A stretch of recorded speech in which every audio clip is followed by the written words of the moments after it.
உலகத்திலேயே பெஸ்ட் காதல், ஒரு அருமையான காதல் இதுதாங்க.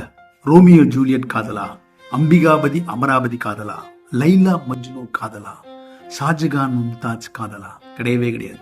இதெல்லாம் வள்ளிகள் நிறைந்த சோக காதல் காவியங்கள் சொல்லலாம். அற்புதமான காதல் சொல்ல முடியாது. அப்ப அற்புதமான அருமையான நமக்கு எனர்ஜி சக்தியை கொடுக்கக்கூடிய காதல் தான் நான் சொல்றேன் இந்த காதல் தான் செல்ஃப் லவ், சுய காதல். கடைசி வரைக்கும் நீங்க இருக்க போது உங்களோட தான்.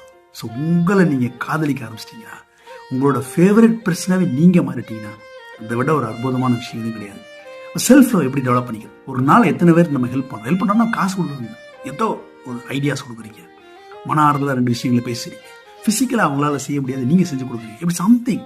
அப்படி ஒரு நாளைக்கு 2-3 பேருக்கு பண்ணிட்டீங்கன்னா உங்களை நீங்களே தட்டி கொடுத்துங்க. சூப்பர், நீங்க 3 பேருக்கு நான் உதவி இருக்கேன், ஏதோ வகையில் உதவி இருக்கிறேன். அது உங்களை செல்ஃப் மோட்டிவேட் பண்ற மாதிரி உங்களை நீங்களே காதலிக்க தூண்டக்கூடிய ஒரு விஷயமா இருக்கும். சுற்றி இருக்கக்கூடிய ஒரு 4 பேருக்கு ஒவ்வொரு நாளும் உதவி செய்ய போதும். செல்ஃப் லவ் உங்களை ஒவ்வொரு நாளும் உற்சாகத்துடன் செயல்பட வைக்கும். நல்ல சிந்தனைகளை விதைப்போம், நம்பிக்கை வளர்ப்போம், அன்புடன் நம்பினா